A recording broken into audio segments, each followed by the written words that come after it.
Bonjour à toutes, bonjour à tous. Je suis très heureux de vous retrouver pour la 5e séance de ce cours public à la recherche du métabolisme urbain.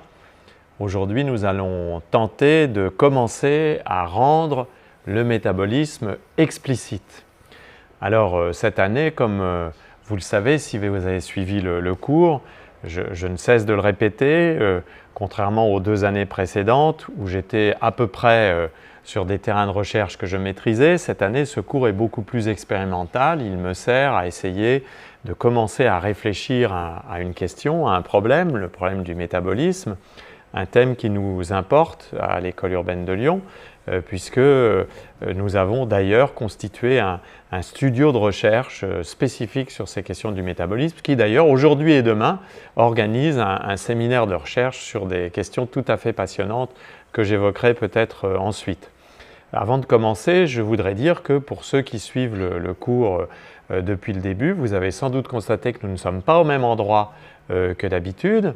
Eh bien, c'est parce que nous commençons à nous préparer à de nouveau recevoir du public. Donc, nous nous sommes mis en disposition accueil du public. Bon, il n'y a pas de public aujourd'hui encore. Il va falloir que les personnes reprennent l'habitude de venir nous voir. Mais néanmoins, nous sommes dans cette position où nous pouvons recevoir du public. Il y a quand même 3 personnes qui nous ont rejoints et que je remercie. Et la semaine prochaine, pour le dernier cours public et d'ailleurs pour pratiquement les dernières activités de programmation de notre année 2020-2021, cette année si étrange, eh bien nous serons entièrement en public. Mon cours sera d'ailleurs à 17 h. Ensuite, il y aura un mercredi de l'Anthropocène. Et évidemment, je serai ravi de vous retrouver à H71 au rez-de-chaussée pour ce 6e cours sur la question du métabolisme.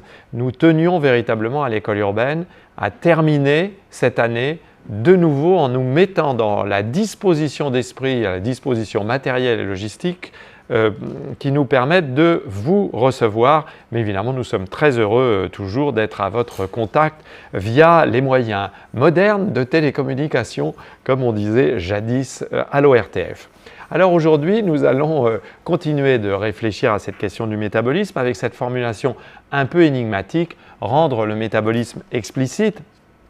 Cours qui va être un tout petit peu théorique encore une fois, et je vous rappelle que la fois dernière nous avons essayé de comprendre ce qu'il en était de l'extractivisme contemporain, donc de cette systématisation et cette accélération et illimitation de ce que j'ai appelé la terraformation, et nous avons la semaine dernière, non il y a 15 jours, réfléchi à cette terraformation, donc cette fabrication à partir des données biophysiques de l'espace de vie des humains, et nous avions montré à partir de l'exemple de Dubaï comment cette terraformation se déploie horizontalement, latéralement et verticalement, et selon 2 registres. Je ne reviens pas là-dessus, mais je vous rappelle que nous avions montré que cette terraformation était un processus extrêmement intense qui nous permettait de comprendre que l'espace humain est tout sauf naturel.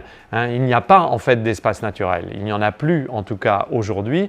Tous les espaces qui sont intégrés dans des pratiques humaines et sociales sont des espaces terraformés. Cette terraformation est plus ou moins explicite, elle est plus ou moins visible. Elle est beaucoup moins visible au plomb du Cantal qu'au cœur de Lyon, encore qu'elle soit très visible au plomb du Cantal. Elle est sans doute beaucoup moins visible dans la forêt de Papouasie-Nouvelle-Guinée qu'au cœur de Jakarta, mais elle est tout aussi présente si l'on la regarde bien, c'est-à-dire qu'il y a toujours ces processus en activité qui permettent aux êtres humains de construire leur espace de vie. Donc je crois qu'il faut bien prendre conscience de cette généralisation et de cette illimitation de la terraformation.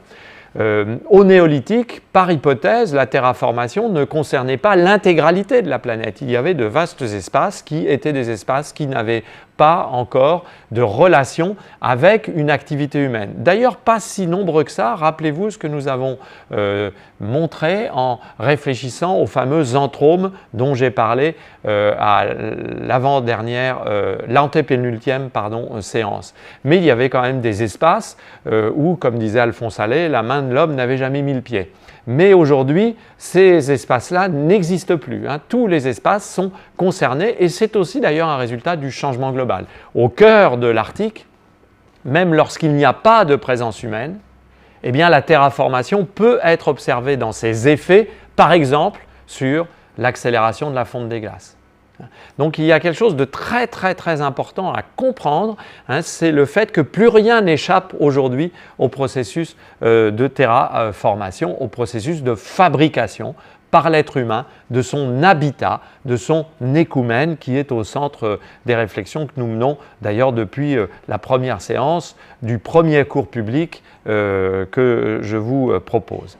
Le métabolisme que nous essayons de traquer cette année est intrinsèquement lié à cette terraformation. En effet, le métabolisme, c'est ce système extrêmement complexe qui nous permet d'essayer de comprendre comment, en vérité, les êtres humains en société terraforment, fabriquent leur habitat. Le métabolisme, c'est en quelque sorte un ensemble de symptômes qui vont nous permettre de cerner le processus de terraformation. Et si l'on y réfléchit bien, ce que j'appelle le système métabolique est très complexe. Il est fait de la mise en relation, à mon sens, d'au moins 4 plans de réalité qui sont à la fois liés et distincts. Alors je vous avais prévenu qu'on allait faire un petit peu de théorie à la Michel Lusso, c'est-à-dire on n'y comprend rien, mais c'est quand même vachement agréable.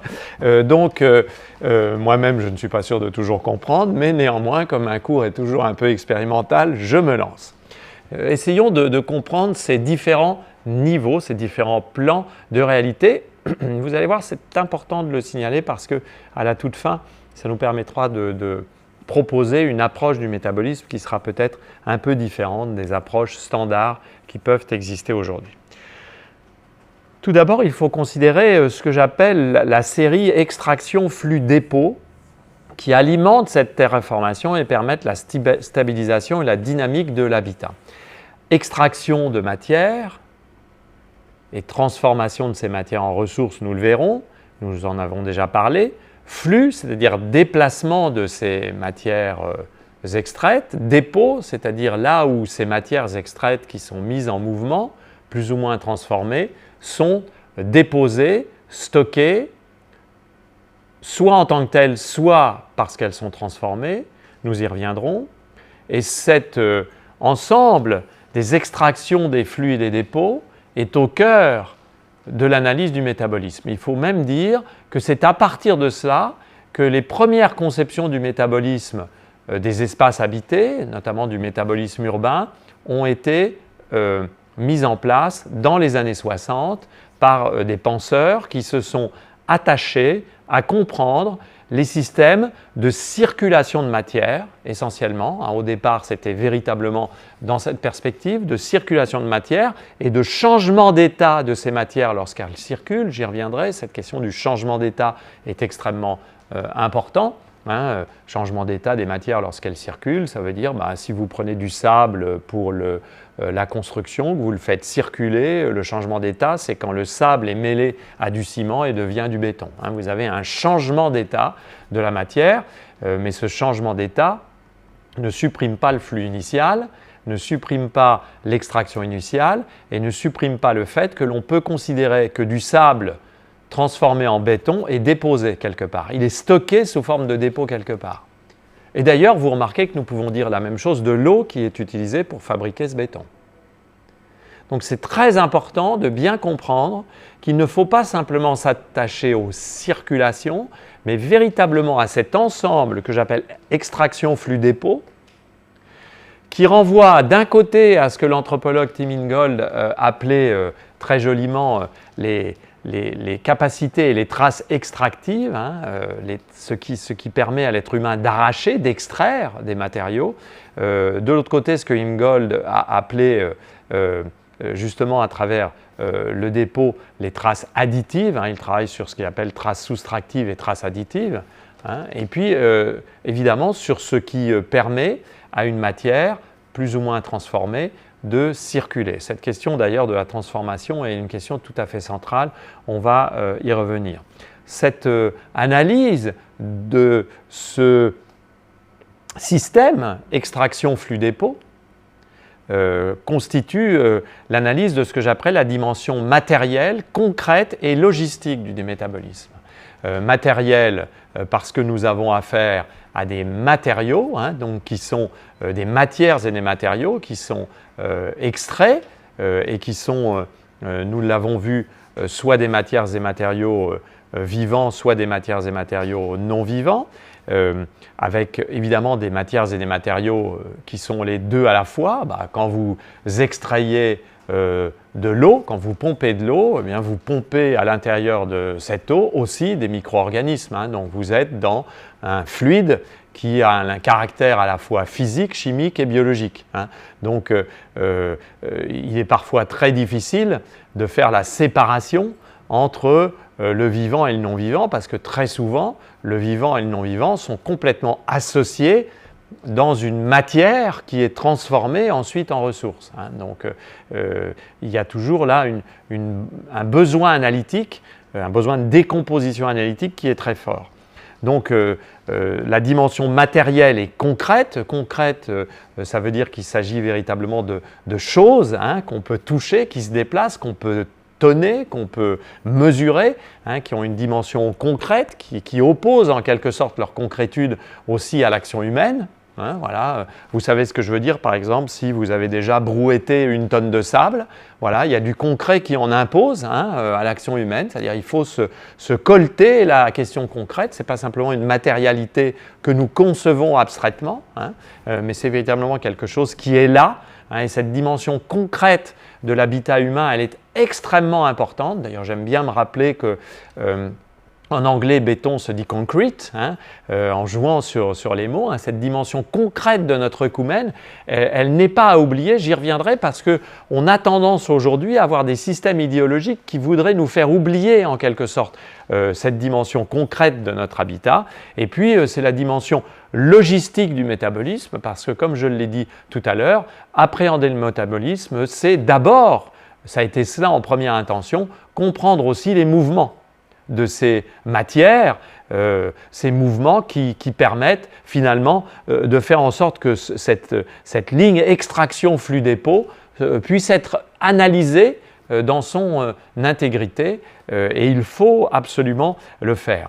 Comme je l'ai dit, c'était vraiment là où les premiers chercheurs qui ont abordé le métabolisme ont commencé leur travail avec un fameux adage qui a été développé en Angleterre, puis dans les pays de langue anglaise, autour des approches métaboliques. Cet adage, c'était « follow the thing », suivre l'objet, suivre la chose. Il s'agissait donc, à travers le suivi d'une matière, de comprendre ce système extraction flux dépôt. Je vais vous parler tout à l'heure du studio métabolisme de l'École urbaine de Lyon qui tient aujourd'hui même dans une situation de scandaleuse concurrence avec ce cours public. Néanmoins, c'est très bien que cette activité se tienne. L'abondance de biens, en l'occurrence, ne nuit pas. Eh bien, dans le cadre de ce studio métabolisme que tiennent nos jeunes chercheurs de l'école urbaine, on va avoir plusieurs communications qui vont être faites, par exemple, sur les terres et sur les matériaux d'extraction des travaux publics. Voilà. Quand vous construisez un bâtiment sur un sol qui est un sol, par exemple, qui résulte de la démolition d'un bâtiment industriel, eh bien, vous allez avoir des matériaux de démolition, mais souvent ce sol va être enlevé parce qu'on va creuser en sous-sol pour développer les œuvres. Donc on va avoir des sols natifs, d'ailleurs pas vraiment natifs en ville, qui vont être déplacés et puis on va creuser, donc on va avoir des gravats, donc on va avoir des matériaux de destruction, des sols, des gravats qu'il va falloir évacuer et dans le studio métabolisme de ces 2 jours, eh bien, on va s'intéresser à cette question des terres, des matériaux de destruction et des gravats. D'où viennent-ils? Comment se déplacent-ils? Où vont-ils? Quelle forme prennent leur extraction? Quelle forme prennent leur dépôt? Quelles traces en restent? Traces soustractives, Ingold, traces additives.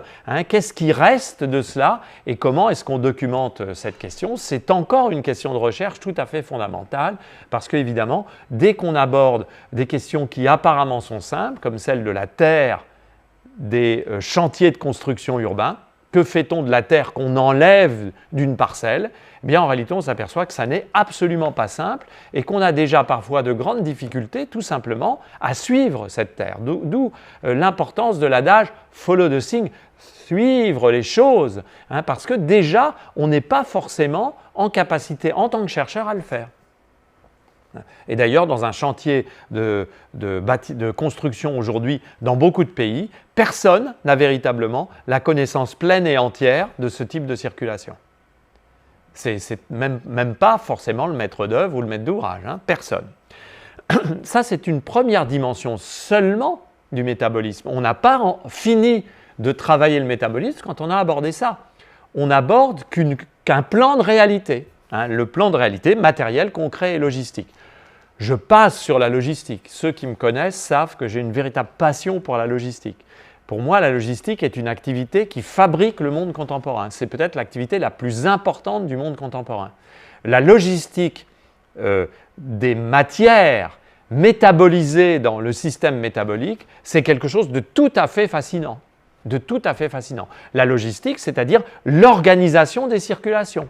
Pas simplement la circulation en elle-même. La logistique ne se réduit pas à une ligne de flux. La logistique, ce n'est pas le déplacement de la Terre d'un point A à un point B. La logistique, c'est tout ce qui rend possible ce déplacement, toutes les techniques qui rendent possible ce déplacement. Mais quand vous-même, êtres humains, vous vous déplacez, vous êtes obligé de passer par des logistiques. Autrement, vous ne vous déplacez pas.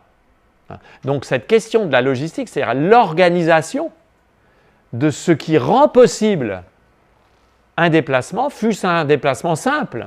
Bon, finalement, si vous prenez l'avion, mon Dieu, l'aéroplane, j'ai utilisé un mot qu'il ne faut pas utiliser, mais quand même, prenons le risque. Si vous prenez l'avion pour aller de Lyon, alors pas à Marseille, prenons au moins un trajet qui soit compatible avec l'exigence environnementale pour aller, par exemple, suivre une activité métabolique, je ne sais pas moi, à Buenos Aires, ce n'est pas un trajet très compliqué, long mais ce n'est pas très compliqué, mais la logistique nécessaire pour réaliser ce trajet est tout à fait considérable et elle commence à la billettique, elle passe par la planification du vol, la mise en place de l'équipage, la réservation des segments de transport aérien que les contrôles aériens vont autoriser pour la compagnie aérienne, l'organisation elle-même de la compagnie aérienne, l'acheminement du carburant, l'acheminement du catering, le fait qu'il y ait bien des personnels dans l'avion, qu'il y ait bien un avion.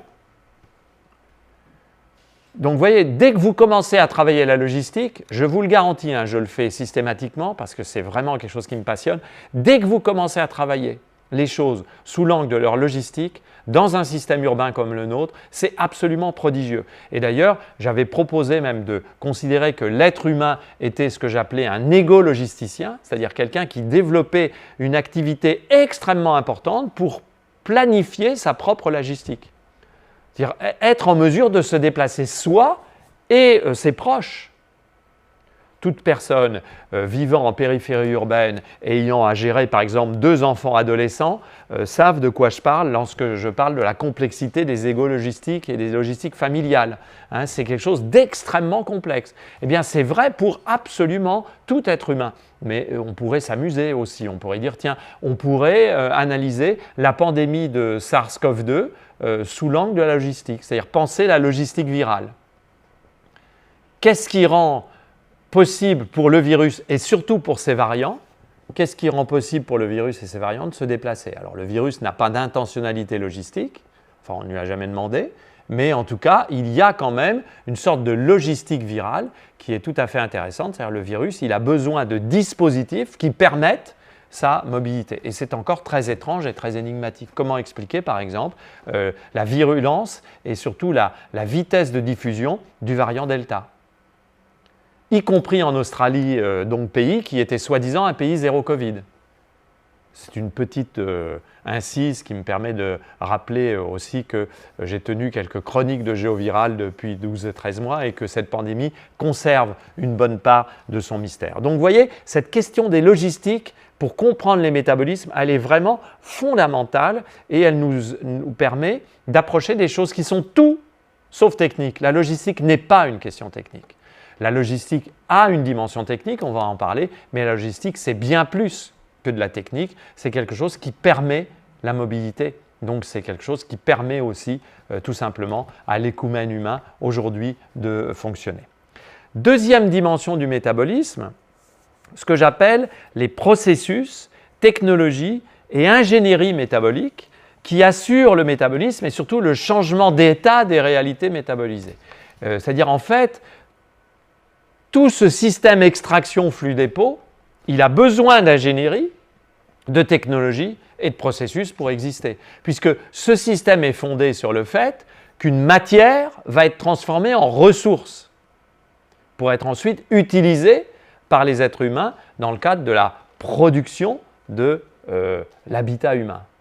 Donc, on a besoin d'ingénierie. Alors, ces ingénieries, ces technologies, ces processus sont parfois extrêmement différents. Quand vous fabriquez un téléphone mobile, vous avez besoin de technologies et d'ingénierie métabolique extrêmement sophistiquées, par exemple, pour extraire du lithium, le transformer, l'intégrer dans les batteries, etc. Mais regardons une chose beaucoup plus simple. Si vous faites pousser un champ de blé, c'est un processus, non ?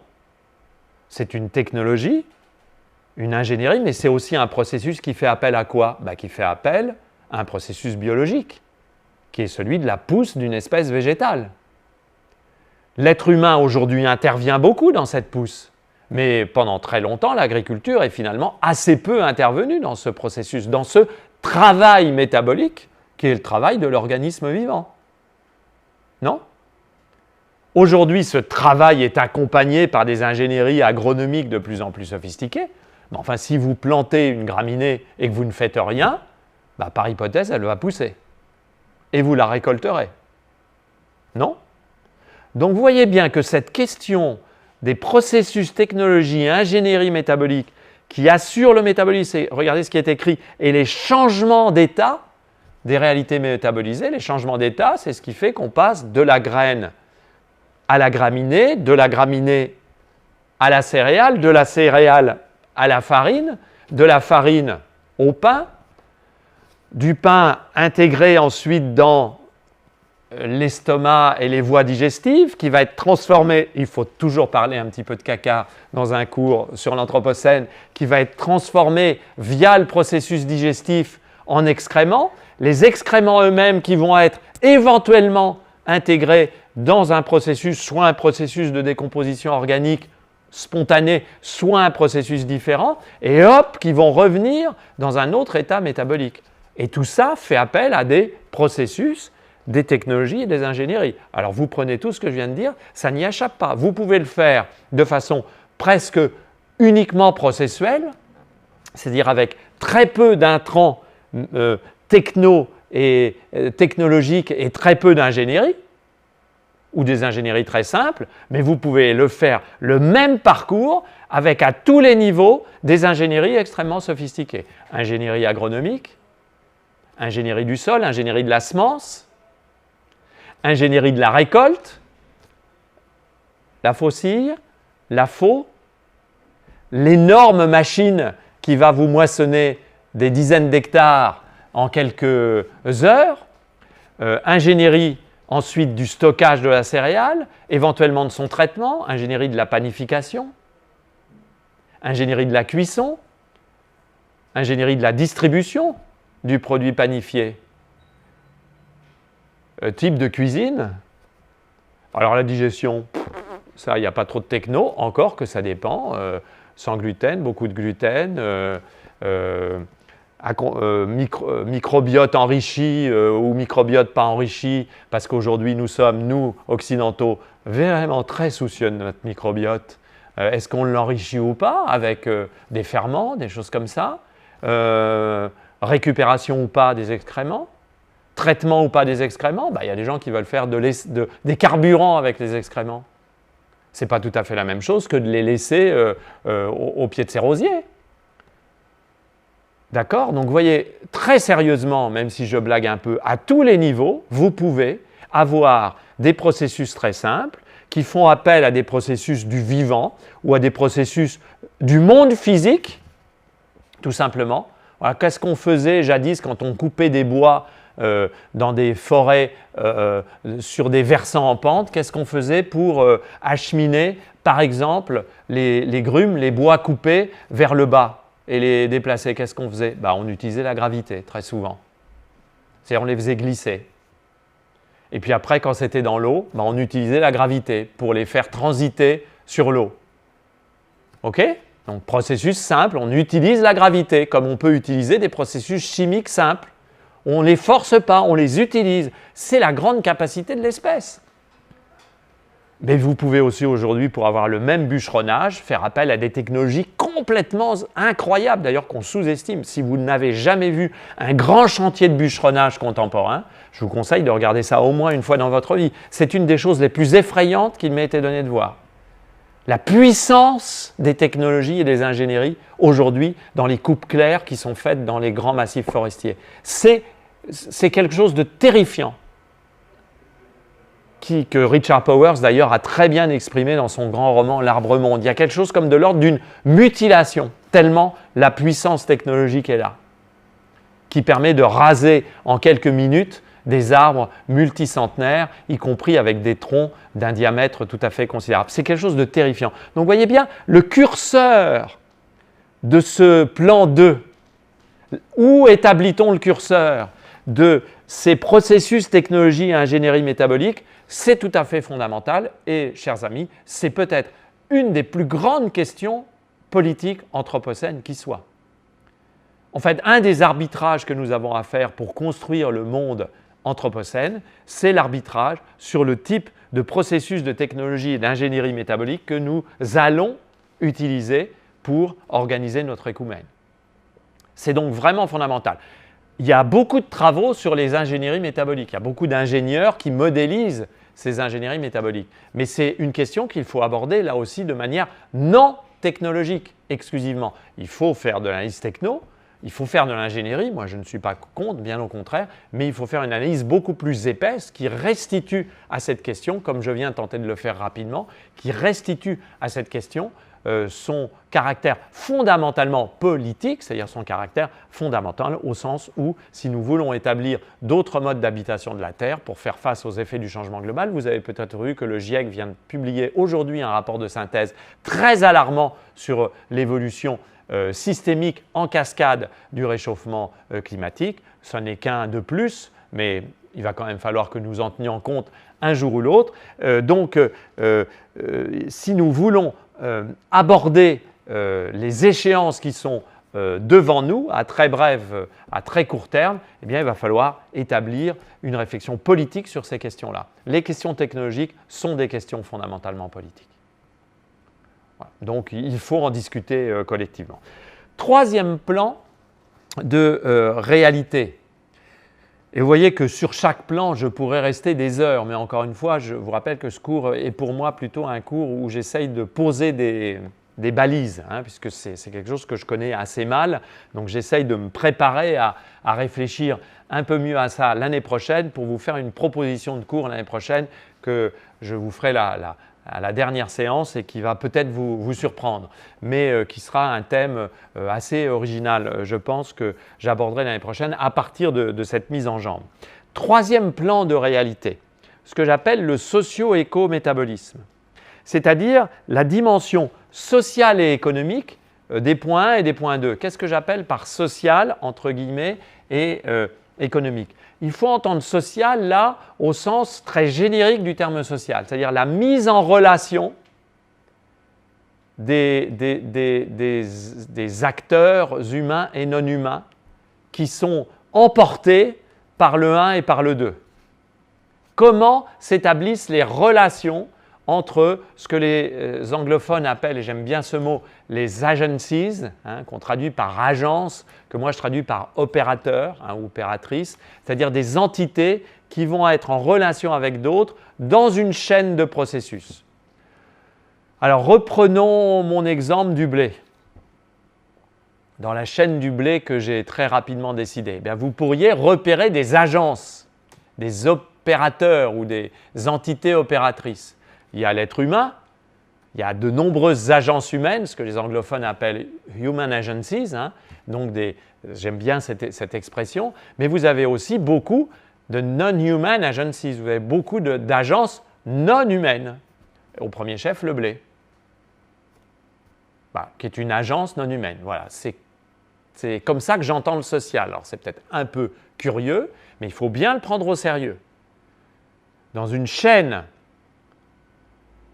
de production de céréales comme celle que nous avons rapidement évoquée, à partir de la volonté de comprendre les processus métaboliques, il faut concevoir la graminée comme une agence et pas simplement comme un produit ou comme une matière inerte, vivante mais inerte, ou comme une ressource neutre.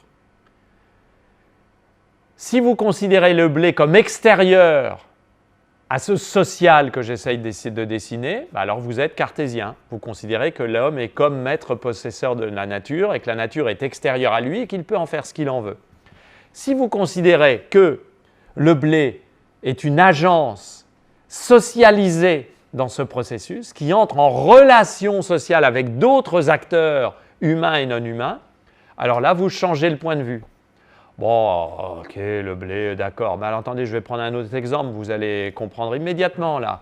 Imaginons que je ne vous parle pas du blé, mais que je vous parle, par exemple, de la production de lait ou de la production de viande. Là, l'agence va être un animal. Aujourd'hui, tous les gens qui sont soucieux, à juste raison, de bien-être animal, qu'est-ce qu'ils font? Ils considèrent l'animal inscrit dans le processus d'élevage, non pas comme une chose inerte, mais comme un sujet animal, une agence animale, socialisée dans un processus collectif qui est celui de l'élevage, dans lequel l'animal a une place sociale. Il a des relations avec l'agence humaine. Et l'enjeu du bien-être animal, c'est quoi? C'est le contrat social entre toutes ces agences. OK? Quel contrat, quel type de relation définit-on entre toutes ces agences humaines et non humaines? Si vous prenez au sérieux cette hypothèse-là, que moi je prends au sérieux depuis très longtemps, parce que je pourrais vous montrer qu'on peut avoir exactement le même type de réflexion avec des agences non humaines non vivantes, on peut faire exactement la même chose avec le sable, on peut faire exactement la même chose avec le cobalt, on peut faire exactement la même chose avec le marbre, on peut faire exactement la même chose avec les métaux précieux. On peut faire exactement la même chose avec le bois qui est devenu inerte une fois qu'il a été coupé. On n'est pas obligé de faire ça uniquement avec des animaux qui seraient des mammifères. On peut faire ça tout le temps. Ça veut dire quoi? Ça veut dire que pour chaque situation métabolique, il faut comprendre le type de relation qui s'établit entre des agences humaines et non humaines. C'est ça que j'entends par social. Et il faut donc essayer de penser le contrat relationnel qui s'établit entre les uns et les autres. Prenez un cas d'élevage intensif ou d'agriculture intensive et un cas d'élevage bio ou en tout cas respectant un cahier des charges différent ou d'agriculture bio ou en tout cas respectant un cahier des charges différent, vous n'avez pas le même contrat social. Et alors là, vous allez trouver que j'abuse, mais évidemment, la définition de ce contrat social, c'est complètement une définition politique. Ça ne peut être qu'une définition collective. Quand un gouvernement comme le gouvernement français décide par exemple d'exenter les agriculteurs de betteraves de la non-utilisation de néonicotinoïdes au motif qu'ils ne sauraient pas faire sans, ce qui est faux, c'est-à-dire ils vont utiliser encore des produits Monsanto, enfin Bayer maintenant, comme l'équivalent du Roundup, au motif qu'ils ne sauraient pas faire, ce qui n'est pas vrai, ils savent faire, simplement ça leur coûte plus cher et c'est plus compliqué. Eh bien, politiquement, la puissance publique fait un choix politique sur un type de contrat social entre une agence non humaine cultivée, la betterave, et les humains qui vont à la fois cultiver et utiliser les produits finis. C'est un contrat social, c'est un type de relation que vous définissez entre les entités. Le philosophe Baptiste Morisot, qui travaille sur, par exemple, la question du vivant et des relations entre les êtres humains et les animaux sauvages, parle lui-même de diplomatie entre les entités rassemblées. J'aime bien, moi, l'idée de contrat social, parce que pour moi, le contrat social, ça intègre la problématique de la diplomatie, mais ça intègre aussi des problématiques de géopolitique, c'est-à-dire savoir qui prend le pouvoir, qui a le pouvoir, qui dirige, qui domine. Et c'est très intéressant de se poser cette question. Quand vous regardez l'agriculture, l'agriculture pour moi est un terrain très intéressant à regarder, même au plan de la pensée abstraite. Quand vous prenez un processus agricole, qui est complètement un processus qui rentre dans ce métabolisme dont nous parlons, c'est très important de savoir qui mène le bal, qui a le pouvoir, qui décide de quoi. Beaucoup de gens qui font de l'élevage tentant de se soucier de bien-être animal disent « mais en réalité, ça ne peut pas être l'éleveur qui a toujours le dernier mot. Ça ne peut pas être une géopolitique qui va toujours dans le même sens.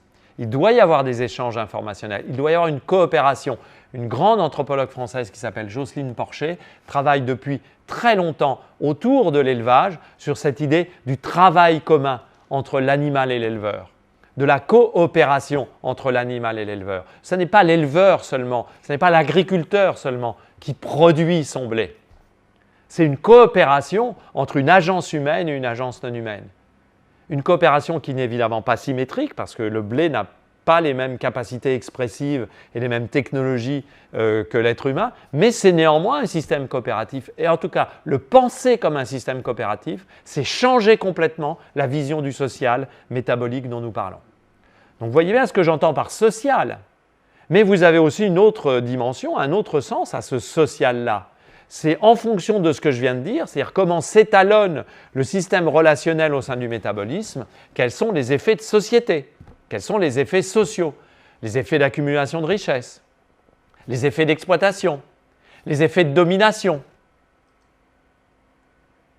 Dans l'agriculture intensive, l'agriculture industrielle, les salariés agricoles sont exploités. J'allais dire, ils sont presque aussi exploités que les non-humains qui sont enrôlés dans la production. Dans beaucoup de systèmes métaboliques, les plus faibles des humains sont subalternisés et exploités. C'est ça aussi le social dont je parle, n'est-ce pas? Donc vous voyez, il y a un monde social métabolique qui s'ouvre devant nous. C'est absolument colossal et c'est en général très très peu étudié.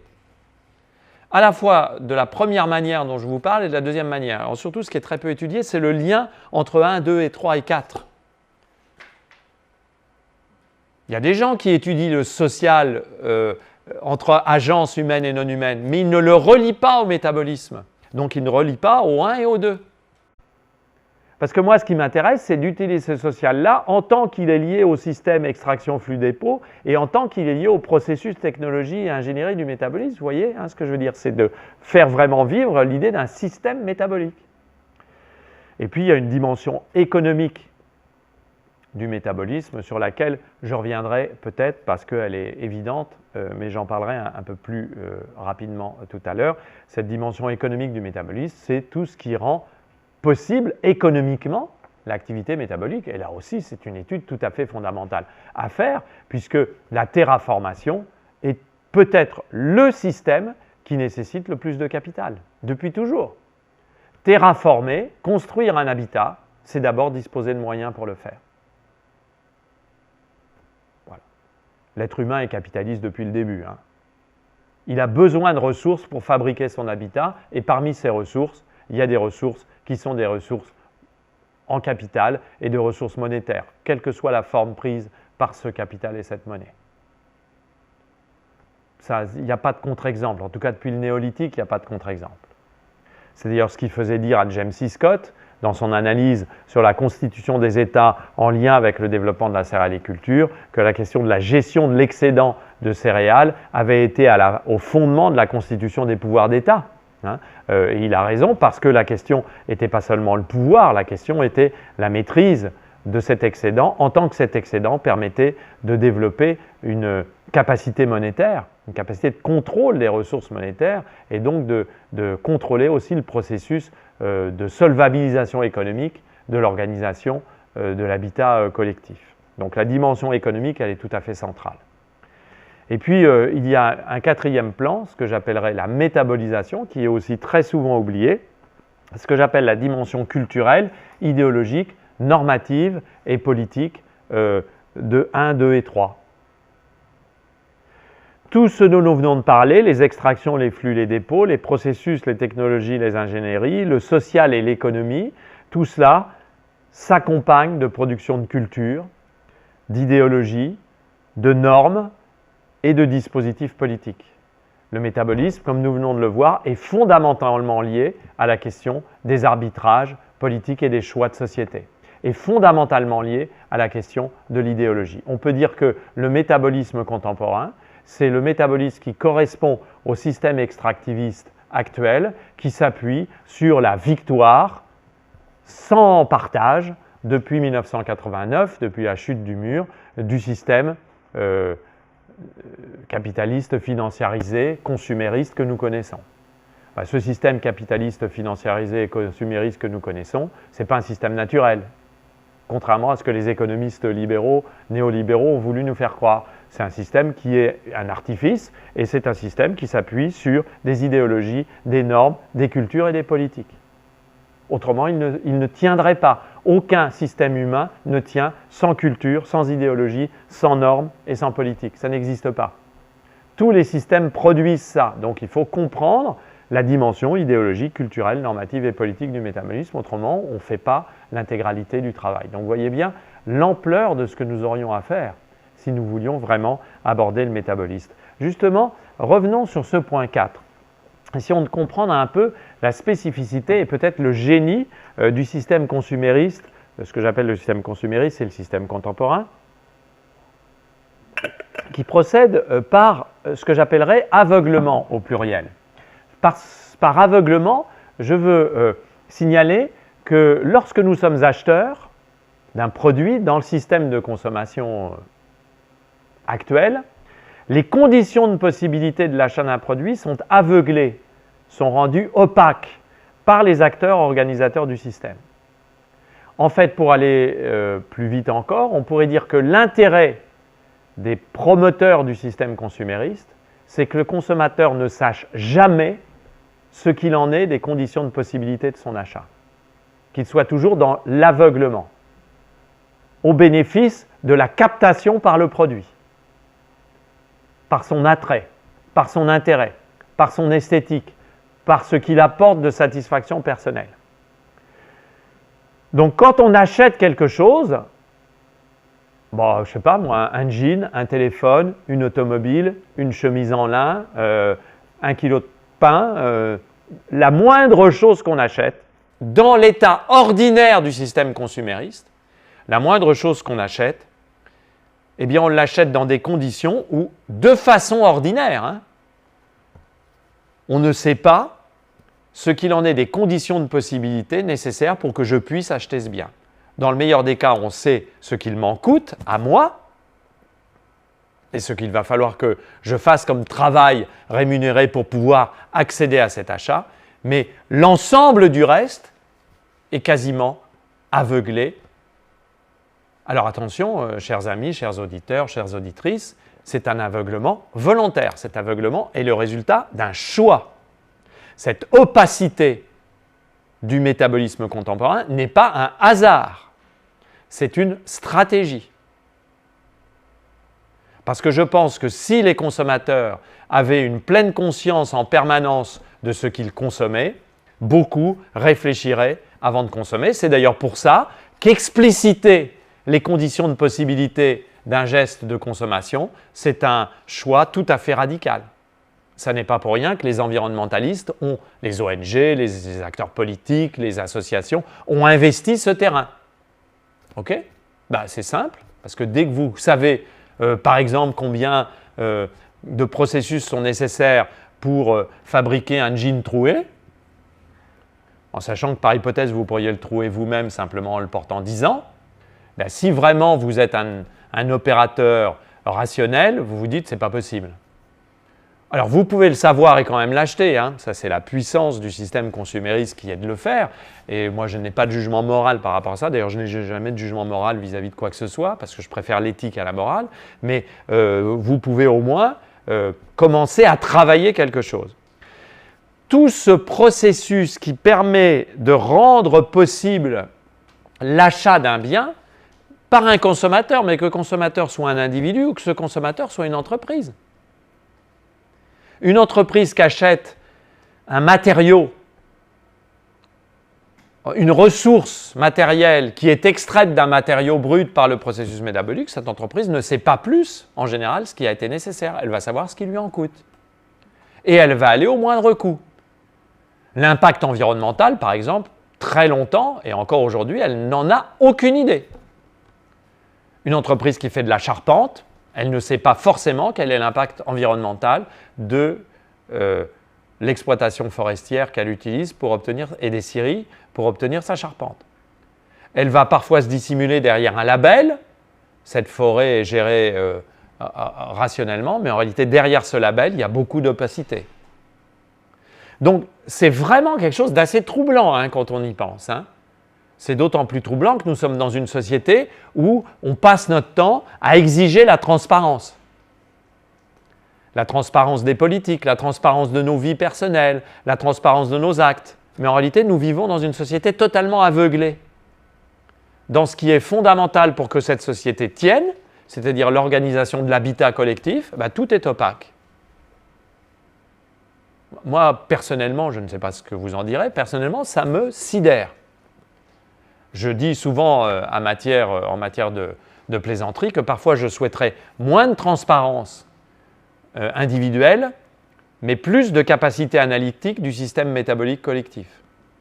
Je me soucie moins de savoir ce qu'a fait ma voisine ou mon voisin que de savoir quel effet produit sur les systèmes biophysiques la fabrication d'un objet que j'achète. Et les effets, pas seulement environnementaux, les effets sociaux aussi. Cet aveuglement, il est lié aussi à l'importance de ce que j'appellerais l'écran des ingénieries et des process. Hein. C'est-à-dire, les ingénieries et les process tiennent le devant de la scène. C'est-à-dire, quand vous parlez transparence du métabolisme ou explicitation du métabolisme, on vous parle ingénierie et process. On vous parle de mécanismes et de principes économiques présentés comme incontestables. Les idéologies consuméristes elles-mêmes vont vous parler de nécessité, de désir, d'impérieuse nécessité d'avoir telle ou telle chose. Les politiques développementalistes et ce que j'appelle croissancistes, c'est-à-dire qui pensent qu'il n'y a pas d'avenir sans croissance permanente, vont vous dire « mais il faut consommer parce que ça nourrit la croissance ». Regardez, les Français, comme tous les Européens et les pays développés, on retrouve la même chose, ont épargné pendant la pandémie. Il y a des dizaines de milliards d'euros d'épargne, des centaines de milliards d'euros d'épargne qui ont été constitués en Europe. Plus de 20 milliards en France. L'obsession aujourd'hui des acteurs du système contemporain, c'est de faire quoi? L'obsession, c'est de dire qu'il faut utiliser cette épargne pour relancer la consommation. Pourquoi? Parce que la consommation, c'est la croissance. La croissance, c'est l'emploi. Mais cette équation-là, cette chaîne causale-là, on ne l'a jamais questionnée. On pourrait peut-être créer des emplois sans croissance.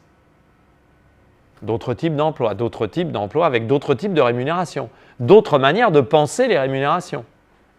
Je ne dis pas que c'est facile, mais par hypothèse, ça devrait être possible. Donc, vous voyez comment le consommateur final est à la fois dans ce système, on va retrouver quelque chose que je dis souvent sur l'anthropocène, victime et bourreau, victime et complice. Victime parce que nous sommes dans l'aveuglement et qu'il est parfois très difficile de savoir ce qu'il en est, et complice parce que nous commençons à savoir quand même que tout n'est pas tout à fait propre, mais que nous continuons néanmoins à rester dans ce système-là. Quand il n'y a pas des gens qui nous disent « vous ne devez pas changer de pratique ».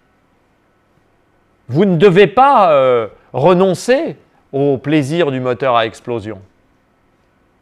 Par exemple, si on faisait véritablement l'explicitation du métabolisme du système automobile, comment pourrait-on encore justifier l'automobile thermo-industrielle?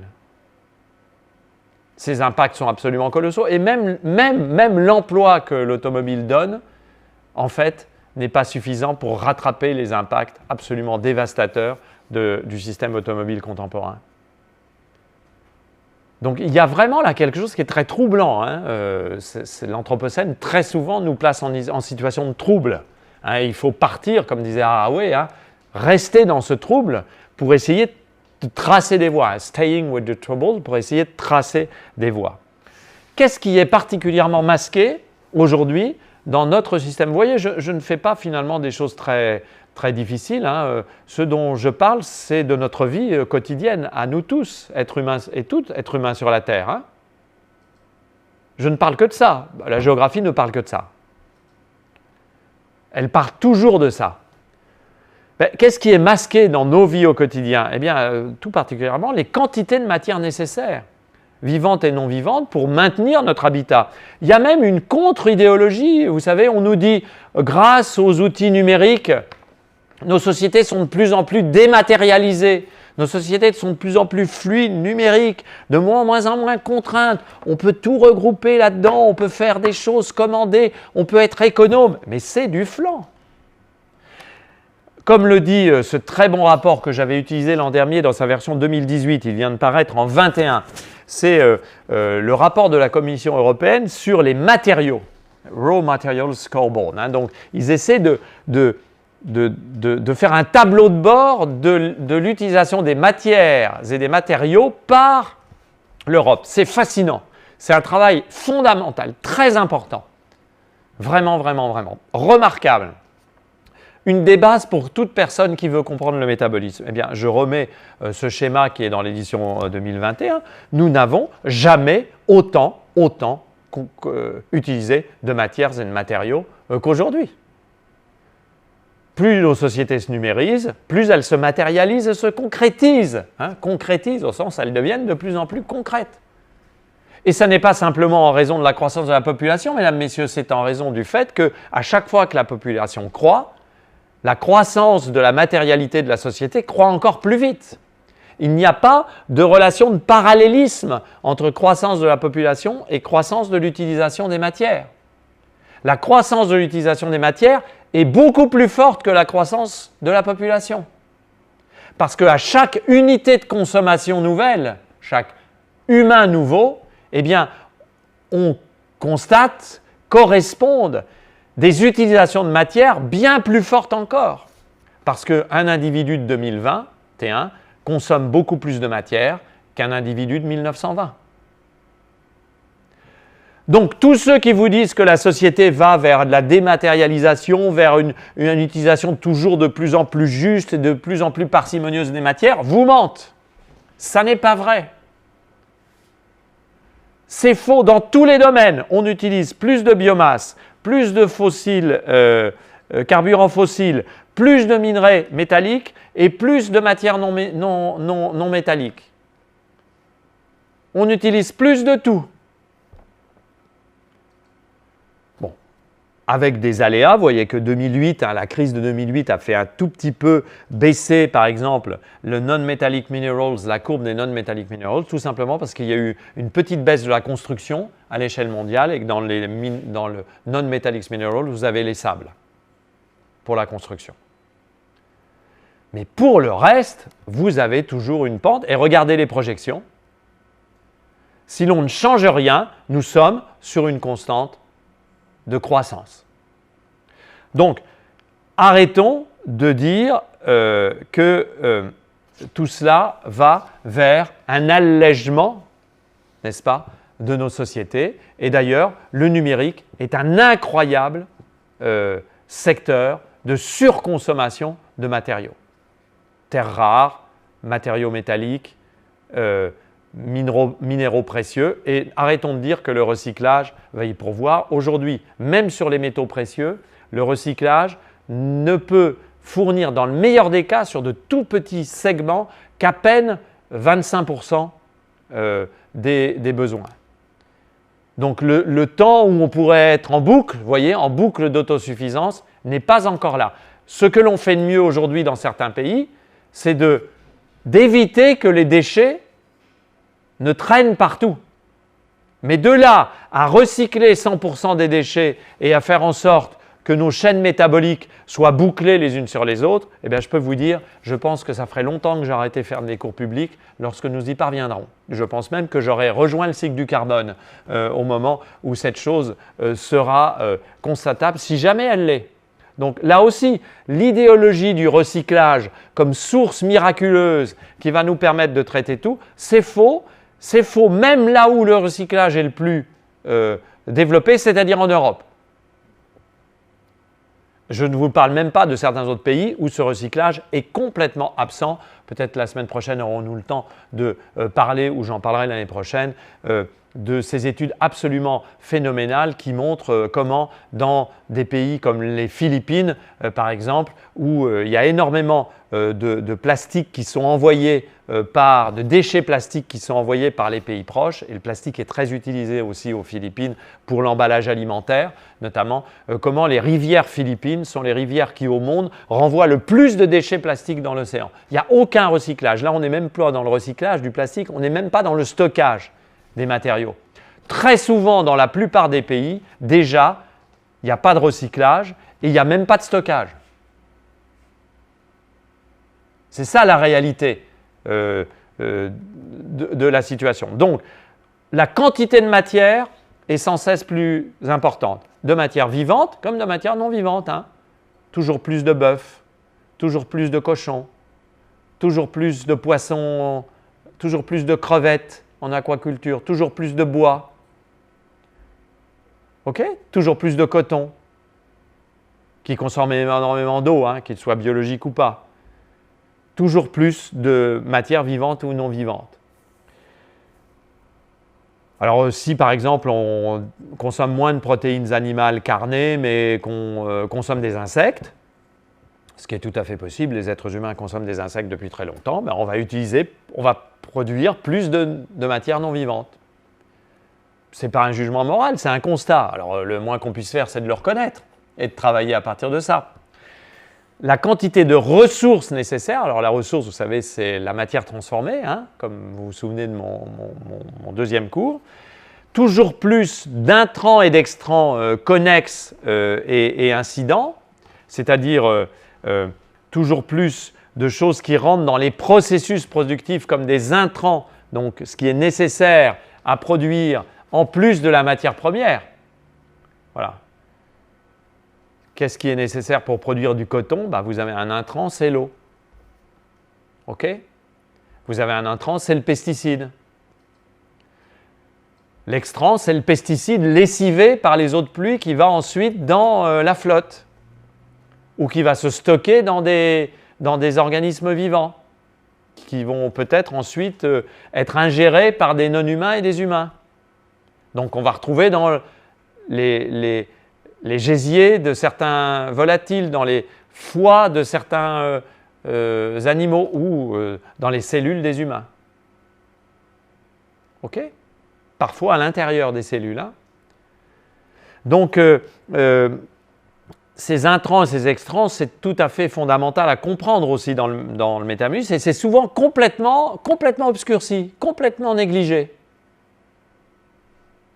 Je parlais du jean troué et javelisé. Comment fait-on pour faire ça? On met les jeans neufs dans des machines qui les vieillissent et on fout du produit chimique à l'intérieur pour leur donner une certaine couleur. C'est des intrants. Il y a des extrants, il y a des pollutions, n'est-ce pas? Puis il y a des dommages sociaux collatéraux aussi. Hein? Quantité de déchets produits, évidemment. Le problème majeur du monde contemporain, c'est qu'il produit une somme colossale de déchets. J'en avais parlé l'an dernier, je n'y reviens pas, c'est bien connu cette question des déchets. Nous arrêterions aujourd'hui de produire le moindre déchet. Nous vivrions encore pendant des décennies sur des millions, des dizaines, des centaines de millions de tonnes de déchets, non seulement accumulés, mais pulvérisés, atomisés, qui ont emprunté toutes les circulations possibles et imaginables à travers la Terre, en particulier les circulations d'eau. Je parlais du plastique tout à l'heure, des microplastiques, mais on pourrait multiplier les exemples. Donc, la quantité de déchets est phénoménale. Phénoménale. Nous vivons sur un habitat, le coumen humain aujourd'hui, nous vivons sur un habitat qui est un habitat où le déchet est omniprésent, où la déjection et le déchet sont omniprésents.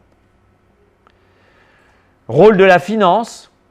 Oui, le métabolisme, c'est quelque chose de tout à fait lié à la finance. Je vous conseille, par exemple, il me reste 30 secondes, mais comme j'ai parlé 2 minutes d'autre chose, je prendrai 2 minutes en plus, pardonnez-moi, c'est possible, cher technicien? Oui, le rôle de la finance est très important. Je vous conseille ce dossier de Métropolitique, les villes à l'ère de la financiarisation, qui nous montre à quel point les impacts métaboliques de la financiarisation sont considérables parce que la financiarisation du développement urbain, c'est ce qui explique le type d'urbanisation que nous avons pu connaître depuis 40 ans, par le type d'investissement qui a été privilégié. Les investissements financiers sont des placements. Ces placements sont des emplacements géographiques. Ces emplacements géographiques sont des formes urbaines, sont des paysages, sont des types de construction.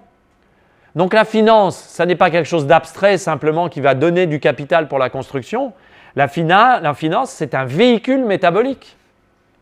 Quand un certain type de finance va financer un certain type de forme urbaine, tenez, regardez le film que nous avons vu la semaine dernière sur Dubaï, sur la croissance de Dubaï à partir de rien, vous avez des flux financiers qui ont été des véhicules métaboliques. Un certain type de finance permet à Dubaï d'exister, permet à certaines formes urbaines d'être développées. Eh bien, il faut imaginer qu'à chaque dollar investi, vous avez du matériau qui circule sur ce dollar, métaphoriquement.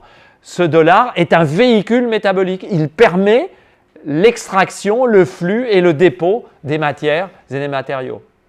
On ne peut pas penser le métabolisme indépendamment du système financier. Je pense même qu'un des problèmes majeurs que nous avons aujourd'hui, c'est de complètement changer de système de financement. Le système de financement que nous connaissons, c'est un vecteur du changement global hallucinant. Et nous ne devrions pas pouvoir tolérer l'existence de ce système financier-là, qui est d'ailleurs un système financier qui a comme caractéristique, c'est que les outils proposés par ce système financier permettent et à l'argent légal et à l'argent illégal de circuler exactement de la même manière, de s'investir de la même façon. Dire ce système financier est en plus la plus vaste lessiveuse à l'argent de la mafia qui puisse se concevoir. Et ce sont les mêmes opérateurs qui s'adressent aux mafias comme au gouvernement et qui leur proposent les mêmes services. Tout ça, tout le monde le sait. Personne n'a intérêt, évidemment, à ce que ça se diffuse, mais en réalité, tout le monde le sait. Donc, cette question de la finance est absolument centrale. D'ailleurs, aujourd'hui, quand vous voyez dans une ville un investissement spéculatif, par hypothèse, vous pouvez savoir que cet investissement spéculatif a été le véhicule d'un transfert de matériaux tout à fait considérable. Mais vous pouvez être sûr aussi que cet investissement dans un centre commercial, dans un skyline, dans des grands immeubles offerts à une population riche ou d'ailleurs pauvre, puisque parfois la finance est quand même capable de faire du profit sur les immeubles destinés au logement des pauvres via la titrisation, eh bien vous pouvez être à peu près sûr que c'est aussi une machine à lessiver l'argent sale. Dans chaque ville du monde où il y a des formes urbaines qui ont été construites depuis 40 ans dans le cadre de cet investissement financier mondialisé, à Lyon-Confluence par exemple, eh bien je peux vous garantir que derrière les formes urbaines, vous avez aussi, à côté de l'argent des investisseurs institutionnels et des investisseurs bien connus, vous avez de l'argent sale. Une fois qu'on le sait, on ne se sent pas mieux, mais au moins on le sait. Donc, vous avez incontestablement un rôle sur la finance. Le coût social, évidemment, est aussi complètement masqué. Nous ne savons jamais ce que provoquent socialement nos vies à nous et nos vies d'acheteurs. Voilà, par hypothèse, quand un acheteur dans le monde occidental consomme quelque chose, mais aussi en Chine aujourd'hui, il est souvent un élément de l'exploitation d'une population complètement subalternisée ailleurs. Voilà. Donc ça aussi, ce sont des réalités incommodes, mais l'Anthropocène nous force à les considérer et l'approche métabolique aussi. Et puis, nous avons également une vision de plus en plus faible sur l'environnement biophysique. Alors, contre tout ça, je reviendrai sur ma question de ne plus parler d'environnement pour préférer habitat, peut-être une autre fois ou un peu plus tard. J'ai été trop bavard, mais je voudrais quand même terminer avec 7 minutes de retard, oh mon Dieu, sur le titre de cette séance. Il y a un objectif majeur pour moi qui est justement de lutter contre cette opacité. Donc, il faut rendre le système métabolique explicite. Rendre le système métabolique explicite, eh bien, c'est tout simplement être capable analytiquement de comprendre ce que nous avons vu tout à l'heure, c'est-à-dire l'articulation entre ces 4 plans de réalité. Et donc lutter contre le masquage et contre l'aveuglement. Donc rendre le système métabolique explicite, c'est d'abord un énorme travail de recherche. un énorme travail scientifique. Ce que nous ignorons est infini en la matière. En réalité, nous ne savons presque rien. Nous commençons à savoir des petites choses, mais ce que nous ignorons est infini. Donc, il y a un énorme travail de recherche, notamment si nous voulons sortir des approches trop simples du métabolisme, c'est-à-dire réduire le métabolisme à une cartographie de flux et à une synthèse de processus. C'est très utile, nous le verrons la semaine prochaine. Il faut sans doute commencer par là, mais si nous prenons encore une fois au sérieux ma proposition, 1, 2, 3, 4, on va bien au-delà d'une cartographie de flux. Donc, dans la prochaine séance, ce que je vous proposerai, eh bien, c'est peut-être quelques pistes pour rendre ce système métabolique explicite. Et je vous annonce déjà en première exclusivité mondiale un teaser qui fera frémir d'effroi ou de plaisir les auditeurs et les auditrices, que le cours de l'année prochaine essaiera d'aller vers cette explicitation du système métabolique à travers le choix d'une thématique tout à fait particulière que je vous proposerai à l'analyse pendant l'année durant. Merci de m'avoir écouté, merci au très vaste public qui s'est réuni ici aujourd'hui, mais nous savons désormais que nous pouvons de nouveau vous rencontrer et vous accueillir dans de bonnes conditions, assez loin de mes postillons pour que les aérosols ne vous concernent pas, dans de bonnes conditions techniques. Et je serai donc très heureux de vous retrouver mercredi prochain à 17 h pour le dernier cours de cette année. D'ici là, écoutez la radio Anthropocène n'écoutez plus Radio Anthropocène puisque c'est terminé, mais écoutez le dernier mercredi de l'Anthropocène ce soir à 18 h 30 où nous parlerons justement du métabolisme. Et le 30 également, il y en aura un autre après mon dernier cours. Ce soir, nous parlerons justement de métabolisme avec notamment un jeune historien doctorant à l'école urbaine de Lyon, animé par Lucas Tiffin, et je vous retrouve mercredi prochain. Allez, bonne journée à tous et à toutes et bonne fin de semaine.